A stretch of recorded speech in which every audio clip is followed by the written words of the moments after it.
Hey everyone, welcome in CLAT point. Let's start today's the Hindu news discussion, जो कि CLAT, AILET, DULLB, LLM, NLS SET and other law entrance test आप देंगे, आप लोगों के लिए इंपॉर्टेंट हो सकता है। तो चलिए बिना समय गवाए शुरू करते हैं। Sarkaria commission is related to which of the following? Comment section में मुझे इसका जवाब दीजिएगा। और आप लोग एक काम और क्या करिए, आप लोग जब सेशन देखते हैं तो अपना नाम लिख के ये भी लिखा करिए डन सर, जिससे मुझे रहे कि हमारे स्टूडेंट जो हैं वो डेली देख रहे हैं। ठीक है। एंड वीडियो अच्छी लगे तो लाइक करना है, वीडियो को शेयर भी कर दिया करो, थोड़ा बहुत आपके क्लैट पॉइंट अपना जो ये कम्युनिटी है इसे आगे बढ़ाने में मदद करिए। आगे बढ़ते हैं। क्लैट UG 2013 विजेता बैच हमारा 15 जुलाई से नया बैच शुरू है। If you want you can enroll in it. CLAT UG 2024 avenger batch हमारा 15 जुलाई से शुरू है, आप इसमें चाहें तो इनरोल कर सकते हैं। क्लैट PG जो कि LLM का एग्जाम होता है, इसका अचीवर्स बैच हमारा 15 जुलाई से नया स्टार्ट है। 10,000 का ये कोर्स है, आप इसमें लेना चाहें ले सकते हैं। क्लैट UG के लिए हमारे पास books as well as mock test का एक कॉम्बिनेशन है, जिसमें 7 बुक्स आपके घर पहुंचेंगे एंड 50+ मॉक टेस्ट आपको मिलेंगे। ये पूरा मैजिक बॉक्स क्लैट पॉइंट की तरफ से आपको 5499 में मिल सकता है, इसको भी आप ले सकते हैं। एंड एनालिसेट का भी हमारा बैच 15 जुलाई से शुरू है, तो if you wish you can enrol in it. ये सभी कोर्सेज में एनरोल करने के लिए आपको हमारी एप्लीकेशन डाउनलोड करनी है एंड वहां पे आप इनकी डेमो क्लासेस देख सकते हैं एंड इफ यू विश आप आगे परचेस कर सकते हैं। कॉन्टैक्ट नंबर भी है, कॉन्टैक्ट भी कर सकते हैं। आज ना बहुत ही अच्छे अच्छे आर्टिकल्स हैं हमारे एग्जाम के पर्सपेक्टिव से एंड काफ़ी कुछ है सीखने को, काफ़ी कुछ है समझने को। तो चलिए फिर बिना समय गवाए शुरू करते हैं। एक आर्टिकल तो आप लोग तुरंत ही समझ गए होंगे कि सर ये सुप्रीम कोर्ट बना हुआ है ना, ये आर्टिकल तो जरूर इंपॉर्टेंट होगा। तो बिल्कुल ये अच्छा आर्टिकल आया हुआ है, ये देखा जाएगा। और इसके अलावा एक टेक्स्ट वाले पेज में बहुत अच्छा मीडिएशन बिल जो है ना उस पर आर्टिकल आया था, वो भी देखेंगे। इसके अलावा आज कुछ न्यूज़ भी बड़ी अच्छी आई। देखो कभी कभी क्या होता है ना, न्यूज़पेपर के अंदर कभी कभी अच्छे कंटेंट निकलते हैं, कभी कभी ऐसा होता है कि वो डे ना बोरिंग होता है। तो मुझे भी न्यूज़पेपर पढ़ने में, सेशन बनाने में थोड़ा सा बोरियत होती है, पर जब अच्छा होता है ना तो मज़ा आता है उसको पढ़ के, कुछ नई चीज़ मुझे भी सीखने को मिलती है और फिर उस पर रिसर्च करके मैं चाहता हूँ कि आप लोगों को और बेटर तरीके से समझाया जा सके। तो चलिए फिर शुरू करते हैं। सबसे पहला आर्टिकल जो है ना, a new judicial device for complete justice. यहाँ पे देखिए क्या है ना, अभी एक पहले तो थोड़ा सा बता दूं कि द हिंदू न्यूज़पेपर है तो थोड़ा सा बायस रहता है, एंटी गवर्नमेंट इनके आर्टिकल्स आते हैं मोस्टली। नाइन तो ये पूरा मामला जो है ना वो है आपका मोहम्मद जुबैर जी से, जिनके बारे में हमने काफ़ी दिन से सुन रहे हैं कि ये आल्ट न्यूज़ के को फाउंडर हैं।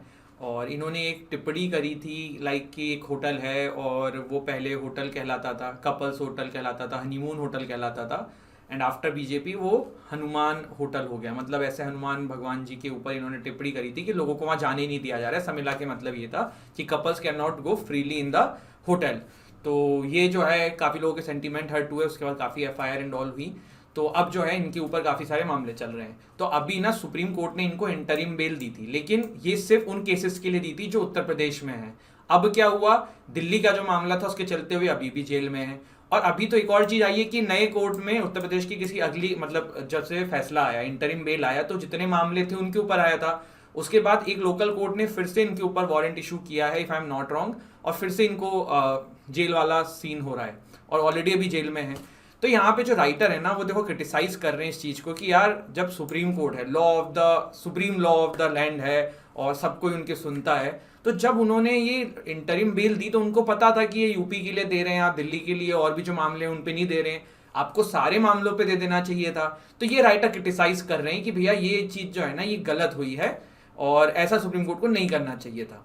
अभी देखो FIR जो है ना इनके ऊपर हुई थी under section 295A of IPC। ये सेक्शंस आपको देखो पता होने चाहिए, आपके हर मतलब पोर्शन चाहे लीगल ले लो वहां पे भी यूजफुल है, करंट अफेयर में भी यूजफुल है, तो आपको पता होना चाहिए। तो the charge was under section 295A of the IPC। जो IPC का सेक्शन 295A है गाइस, वो क्या कहता है, outraging religious feelings by insulting religion और religious beliefs. Later, a charge also added under 153A of IPC which promotes religious enmity। ठीक है, इतना जाना। तो ये कुछ मामला है। और देखो मैंने जैसे आपको बताया कि yet the court set order with respect to the only the case registered in Uttar Pradesh, और यही क्रिटिसाइज किया जा रहा है राइटर के द्वारा। अपने को यहाँ पे काम की चीजें समझनी थी। ये तो इनके देखो पर्सनल व्यूज होते हैं एडिटोरियल्स में। एक चीज ये है कि देखो जो लिखा होता है ना इसको सच समझ के मत पढ़ा करो, ये लोगों के पर्सनल व्यूज होते हैं, ये अपने व्यूज रखते हैं, इसमें बीच में कुछ कुछ काम की चीजें होती है ना वो आपको उठानी होती है, वो आपको समझनी होती है। ठीक है। अब थोड़ा सा और भी देखो इन्होंने चीजें लिखी हैं कि जो सुप्रीम कोर्ट है उसके पास क्या क्या पावर है। तो इन्होंने बोला कि भैया रिट इशू करने की पावर है under article 32 of the constitution, original jurisdiction supreme court का under article 131 of the constitution होता है। वाइड अपीलेंट पावर होती है सुप्रीम कोर्ट के अंदर under article 132, 133, 134, 136 of the constitution. और फिर 142 जो है वो यहाँ पे ये भी पावर देता है कि अगर सुप्रीम कोर्ट को लगता है जस्टिस सर्व करने के लिए तो वो आउट ऑफ द बॉक्स जाके भी कोई फैसले उठा सकती है। इन सब के बावजूद भी यहाँ पे इनको जो है बेल नहीं मिली। जैसे बेल दी भी गई तो उत्तर प्रदेश के लिए दी गई और जगहों के लिए नहीं दी गई, तो in the end supreme court को ही पता था कि भाई इससे होना कुछ नहीं है, अभी भी बंदा जेल में रहेगा। तो वही पूरा क्रिटिसिज्म इस आर्टिकल के थ्रू हुआ है। लेकिन यहाँ पे जो कुछ अच्छे अच्छे आर्टिकल्स लिखे हैं, सेक्शंस लिखे हैं, वो आपको रिमेंबर होने चाहिए। अब देखो लखीमपुर में एक लोकल कोर्ट ने फिर से इनके ऊपर वारंट इशू कर दिया, जैसे कि मैंने आपको बताया था। एक केस था जिसको इन्होंने कोर्ट किया है, Delhi development authority versus keeper construction company 1996। इसमें सुप्रीम कोर्ट ने यह कहा था कि अंडर आर्टिकल 142 कोई पावर ना अनडिफाइंड है। जैसे आर्टिकल 142 का स्कोप ना अनडिफाइंड है। कहने का मतलब देखो मैं आपको लेमन लैंग्वेज में समझा देता हूं क्या है इस पूरे वर्डिक्ट का जो मतलब था। इस वर्डिक्ट का मतलब ये था कि अंडर आर्टिकल 142 ना सुप्रीम कोर्ट के पास बहुत वाइड पावर होती है and they can utilize it any time anywhere to provide justice, that's it. मतलब यही कहा जा रहा है कि अनडिफाइंड एंड कैटलॉग्ड है, that it remains elastic enough to be module to suit the given situation. वही बात है, बस थोड़ा सा ट्विस्टेड फॉर्म में लिख दिया गया है। अब देखो थोड़ा सा रिट को जानते हैं, रिट कौन कौन से, अभी हमने रिट के बारे में पढ़ा। तो देखो सुप्रीम कोर्ट के अंदर आप रिट फाइल करते हो अंडर आर्टिकल 32, हाई कोर्ट के अंदर आप रिट फाइल करते हो अंडर आर्टिकल 226। रिट जो होती है ना वो 5 प्रकार की होती है, हेबियस कॉर्पस, मैंडेमस, सर्सेशोरी, प्रोहिबिशन, क्वी वारंटो। हेबियस कॉर्पस का मीनिंग होता है you may have the body, mandamus का मतलब होता है वी कमांड, सर्सेशोरी का मतलब होता है टू बी सर्टिफाइड, प्रोहिबिशन का मतलब होता है प्रोहिबिट करना, क्वी वारंटो का मतलब होता है what is your authority. Habeas corpus की रिट फाइल करी कब जाती है, जैसे कोई बंदा भाई आपके घर से, पुलिस है आपको बिना वारंट के उठा के ले जाए, तो आपके घर वाले ने हेबियस कॉर्पस की रिट फाइल करेंगे कोर्ट के अंदर, और जिसमें जो है पर्सन इन प्राइवेट और पब्लिक कस्टडी, मतलब गवर्नमेंट के किसी नुमाइंदे की कस्टडी में या किसी इंडिविजुअल ने आपको, प्राइवेट बंदे ने कस्टडी में ले रखा है, तो उसकी गिरफ्त से आपको बाहर निकाला जाएगा। ऐसे भी क्वेश्चन आ जाते हैं कि कौन सी रिट जो है वो प्राइवेट पब्लिक दोनों के लिए है। तो ध्यान रखना कि जैसे हेबियस कॉर्पस की रिट है ना वो प्राइवेट एंड पब्लिक दोनों के लिए है। पब्लिक मतलब गवर्नमेंट, प्राइवेट मतलब प्राइवेट इंडिविजुअल्स। मैंडेमस जो है to secure the performance of public duties by lower court, tribunal और पब्लिक अथॉरिटी। सर्सेशोरी का होता है to quash the order already pass by inferior court, tribunal और कोसी जुडिशियल अथॉरिटी। प्रोहिबिशन का मतलब होता है to prohibit an inferior court from continuing the proceeding in a particular case where it has no jurisdiction to try. क्वी warranto का मतलब होता है भाई तुम्हारी क्या अथॉरिटी थी, तुमने किस अथॉरिटी से आए हो। जैसे कि कोई स्पेशल 26 मूवी देखी है तो वो अक्षय कुमार की टीम आपके घर में घुस गई, तो आप भाई आप कोई वारंटो फाइल कर दो कि यार इन किस अथॉरिटी से मेरे घर में चेकिंग करने के लिए आए हैं। तो ये होता है ये रिट के कुछ प्रकार। अब थोड़ा सा आगे बढ़ते हैं। यहाँ पे देखो ट्विटर पे एडिटोरियल आया है, तो ये हमने कल या फिर परसों के सेशन में डिस्कस किया था एंड आई होप आप लोग रेगुलर फॉलो करते होंगे तो आपने ये देखा भी होगा। यहाँ पे अगला आर्टिकल जो है वो है विंबलडन से रिलेटेड। ये है देखिए वुमेन्स विंबलडन की विनर एंड ये हैं आपके मेन विंबलडन के विनर, रैबिकना इनका नाम है। शीज वैसे तो शीज रशियन। अब देखो कितनी विडंबना है, रशिया के प्लेयर डायरेक्टली नहीं खेल सकते हैं पर इनडायरेक्टली खेल रहे हैं। She was born and raised in Russia but switch to Kazakhstan 4 years ago। और ये जो हैं ये जीतती हैं। यहाँ पे इनका नाम तो किसको बताने की जरूरत है नहीं, क्योंकि ये तो पहली बार अभी न्यूज़ में आई हैं। मतलब पहले भी थोड़ा बहुत न्यूज़ में थी, लेकिन अचानक से इन्होंने बहुत बड़ा टाइटल जीता है। पर डीजे कोविक जो हैं ये तो एक कंटिन्यूअस विनर रहे हैं और इन्होंने यहाँ पे खिताब जीता है। विंबलडन के बारे में हमको पता ही है, काफ़ी हमने देखा हुआ है। चलो एक क्वेश्चन है उसका जवाब दे दो। विंबलडन जो है ना वो किस टाइप के कोर्ट में खेला जाता है, ठीक है, ये मुझे बताना कमेंट सेक्शन में।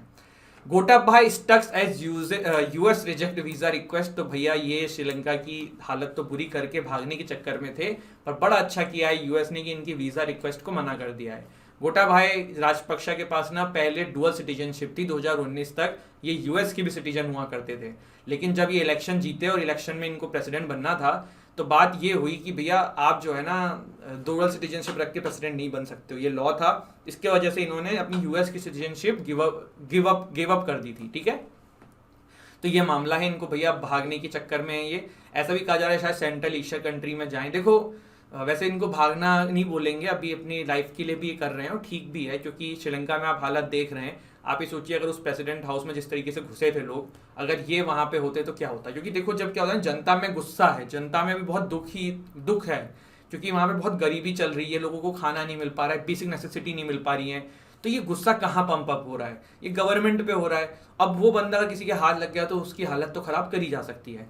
तो ये अगर ये यहाँ से जा भी रहे हैं सुरक्षा के लिए तो वो एक ठीक प्रोसेस है, इसको आप भागना नहीं कहेंगे। देखो भागना कहा जाएगा जब अफगानिस्तान के केस में हुआ था, नाम बताओ उनका, जो भाग के चले गए थे खूब सारा पैसा लेके, वहां के जो हेड हुआ करते थे, तो वो भागना था भाई। आपके पास पूरी सेना थी, आपकी जनता आपके साथ खड़ी थी, आप भाग गए।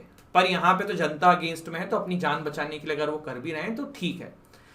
Uddhav faction backs Murmu supporting dwindling for Sinha. देखो प्रेसिडेंट के इलेक्शन ना बहुत अलग होते हैं। अब जैसे वेस्ट बंगाल में ममता बनर्जी का भी सब कह रहे हैं कि क्या पता मुर्मू जी को सपोर्ट कर दें, तो क्यों अलग होते हैं? क्योंकि प्रेसिडेंट के इलेक्शन से ऐसे एज सोसाइटी कोई चेंज तो होता नहीं है।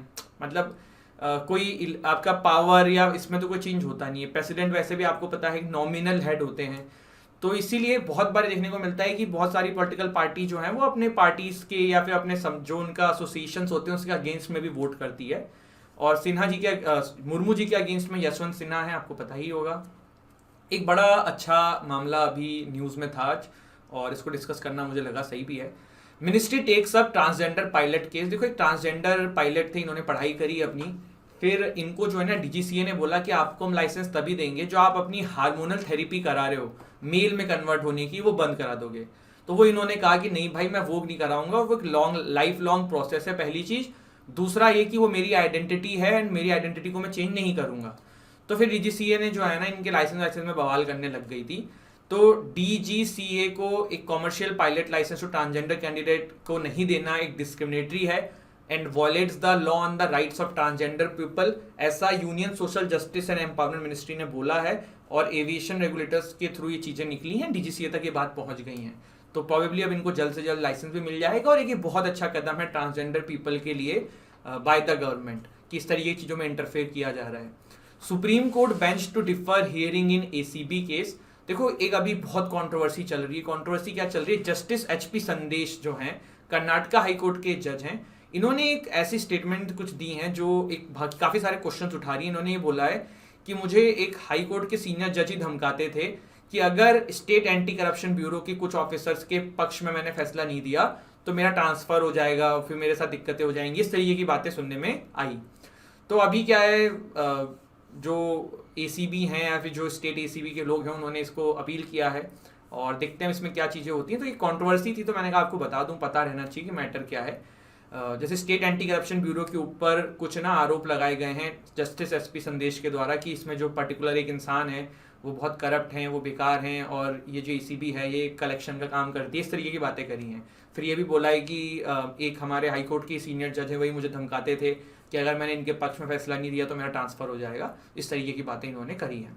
एक देखो आंकड़ा है टेक्स्ट एंड कॉन्टेक्स्ट पेज में ये वाला, तो अगर हिंदू न्यूज़पेपर हो तो पढ़ लेना, एग्जाम के पर्सपेक्टिव से कुछ ऐसा नहीं निकल के आएगा, बट हाँ इसमें काफ़ी अच्छा देश का आंकड़ा है जो आपको पता होना चाहिए कि भाई प्रिजन में क्या हालत चल रही है, कितने केसेस पेंडिंग है, क्या है क्यों नहीं है, तो ये चीज़ देख सकते हो। ठीक है, अगला आर्टिकल जो है ना वो मीडिएशन बिल से रिलेटेड है।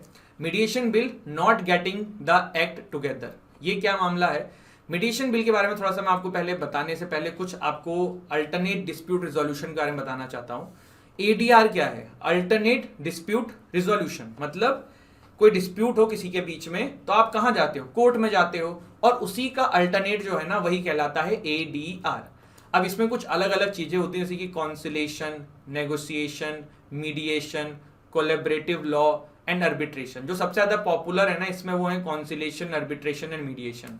ठीक है, कॉन्सिलेशन क्या होता है? Neutral third party to communicate with the parties in exchange of information and settlement options. ठीक है, मीडिएशन क्या होता है? A very flexible process that can be effectively used at time during the course of the dispute. फिर arbitration क्या होता है? A neutral arbitrator renders a decision called an award after there has been a presentation of evidence. ठीक है, negotiations क्या होता है ये भी देख लेना आप, एंड collaborative law क्या होता है देख लेना। ज्यादा तीन इंपॉर्टेंट थे, मैंने आपको बता दिया। इसमें से एक ना अयोध्या डिस्प्यूट में भी यूज हुआ था। क्या हुआ था बताओ? श्री श्री रविशंकर जी भी उस पैनल में थे। इन्हीं में से तीन मेथड में से एक यूज हुआ था। सोचना समझना, थोड़ा सर्च करना, आपको पता पड़ेगा। अब मीडिएशन बिल 2021 क्या है थोड़ा सा समझ लेते हैं। ये पार्लियामेंट में 2021 में आया गया था टू प्रमोट मीडिएशन। समझ गए मीडिएशन कौन सा है? मीडिएशन आपका जो है ये वाला है, a very flexible process that can be effectively use at any time during the course of the dispute. इसमें मीडिएट किया जाता है, चीजों को टर्म पे लाने की कोशिश करी जाती है दोनों पार्टीज के बीच में, और फिर दोनों पार्टीज के बीच में out of the court settlement हो जाता है। तो मीडिएशन के बारे में एक बिल आया था जिसका नाम था प्रमोट मीडिएशन करने के लिए मीडिएशन बिल 2021। चाहे ऑनलाइन हो चाहे ऑफलाइन हो, किसी भी तरीके से किया जा सकता है। इन केस ऑफ सिविल और commercial dispute, a person must try to settle the dispute by mediation before approaching a court और ट्रिब्यूनल। ये इस बिल के अंदर लिखा था। देखो ऐसा क्यों कहा जा रहा है, क्योंकि कोर्ट में जाके ना मैटर बहुत पेंडिंग हो जाते हैं, तो इससे बेटर है कि पहले ही सॉल्व हो जाए, जल्दी जल्दी सॉल्व हो जाए। ये बहुत स्पीडी प्रोसेस है, क्योंकि सिंपल से समझ लो कि यार तुम और तुम्हारे दोस्त के बीच में लड़ाई हो रही है, तो तुम दोनों का कोई कॉमन दोस्त आता है, वो दोनों में बातचीत कराता है, सेटलमेंट कराता है, खत्म हो जाती है बात। तो यही होगा यहाँ पे भी, ठीक है। इसमें क्रिमिनल ऑफेंस जो है ना काफी सारे बाहर हैं, जैसे कि dispute involving allegation of serious and specific fraud, fabrication of documents, forgery, impersonation and coercion. Dispute not fit for mediation inter alia include those relating to prosecution for criminal offences, और उसके अलावा जो भी मैंने आपके सामने पढ़े हैं, ठीक है। कुछ प्रोविजन है इस बिल के अंदर जो काफी ज्यादा अच्छा है और काफी सारी चीजें करते हैं, और कंपाउंडिंग ऑफेंस को ही इसमें मोस्टली लिया गया है। काफी सारे कंपाउंडिंग ऑफेंस जो क्रिमिनल की कैटेगरी में भी हैं। कंपाउंडिंग ऑफेंस क्या होता है, नॉन कंपाउंडिंग ऑफेंस क्या होता है? कंपाउंडिंग ऑफेंस ऐसे ऑफेंसेस होते हैं जो सेटल किए जा सकते हैं कोर्ट के द्वारा। जैसे मान लो डाइवोर्स का मैटर चल रहा है, या 498A का मैटर चल रहा है, ठीक है, कुछ भी डाउरी का मैटर चल रहा है, तो कोर्ट ना उसमें दोनों पार्टीज को सेटल करने को कह सकती है कि डाइवोर्स क्यों लेना, शादी रहो ना रहो, शादी में खत्म हो गई बात, तो फिर शादी में रहने लग जाते हैं लोग, तो कंपाउंडेबल ऑफेंस होते हैं। सब किसी का मर्डर कर दो वो कंपाउंडेबल नहीं है, आपने किसी को मार दिया आपको सजा होनी होनी है। तो ऐसे ऑफेंसेस जो कंपाउंडिंग है और क्रिमिनल भी हैं, वो भी इसके अंदर लिए जा सकते हैं। सेक्शन 7 ऑफ द बिल जो है वो ये कहता है कि court will be competent to refer any dispute और mediation relating to compoundable offence और मैट्रिमोनियल ऑफेंस कनेक्टेड विद और arising out of civil proceeding between the parties. Section 44 of the bill कहता है any dispute likely to affect peace, harmony and tranquility amongst the residents or families of any area or locality to be settled through community mediation। उस पूरी community के mediation से solve किया जाएगा। इसमें यह भी कहा जाता है कि काफी सारे मामले जो है वो ओवरराइडिंग इफेक्ट नहीं रखते हैं, और कुछ जैसे कि मेंटेनेंस एंड पढ़ देता हूं मैं पहले फिर आपको बताता हूं। Third, the provision of the act shall not have overriding effect on the maintenance and welfare inter alia on the maintenance and welfare of parents and seniors citizen act 2007 and sexual harassment of women at workplace act 2013। और देखो basic मतलब क्या है ना कि कोई ऐसे offences जो कि इसमें सॉल्व किए जा रहे हैं और उसमें क्रिमिनल सजा भी हो सकती है, कल को उसमें पनिशमेंट का भी प्रावधान है, तो पनिशमेंट भी खत्म हो जाएगी अगर सेटलमेंट हो जाता है। तो फिर आप ये नहीं कह सकते कि सेटलमेंट हो गया लेकिन पनिशमेंट अब मुझे चाहिए। Section 320 in the Code of Criminal Procedure provides for the compounding of certain criminal offences which shall have the effect of acquittal of the accused। तो ऐसे offences भी जो सेक्शन 320 के अंदर CRPC में लिखे हैं that can be settled through mediation। Total ऐसे 43 क्रिमिनल ऑफेंसेज हैं एंड 13 ऑफेंसेज जो हैं वो ग्रेटर ग्रेविटी के हैं। 43 criminal offences from body offences to property offences which can be compounded by the victim and 13 offenses which can be compounded with the permission of the court। 43 criminal offenses जो हैं वो victim के permission से compound किए जा सकते हैं, 13 offenses court के permission से किए जा सकते हैं, तो ये भी mediation के अंदर चल जाएगा। तो ये बेसिक चीजें हमने जानी।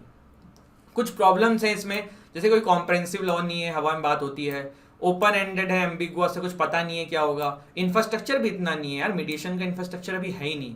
अब देखो जो अगर आप लोग लॉ करोगे तो आप देखोगे आर्बिट्रेशन ना धीरे धीरे काफी पॉपुलर हो रहा है, लोग काफी ज्यादा एलएलएम में भी इसको सोचते हैं, और क्लैट में भी आप यूजी में देखना जब आर्बिट्रेशन को काफी सीरियस लिया जाता है, वरना आज से 8-10 साल पहले तक आर्बिट्रेशन लॉ ना हम लोग जब कॉलेज में जाते थे लॉ करने के लिए तो इतना नहीं पढ़ाया जाता था, बट अभी इसको कॉलेजेस में भी काफी सीरियस लिया जा रहा है क्योंकि एक उभरता हुआ फील्ड है।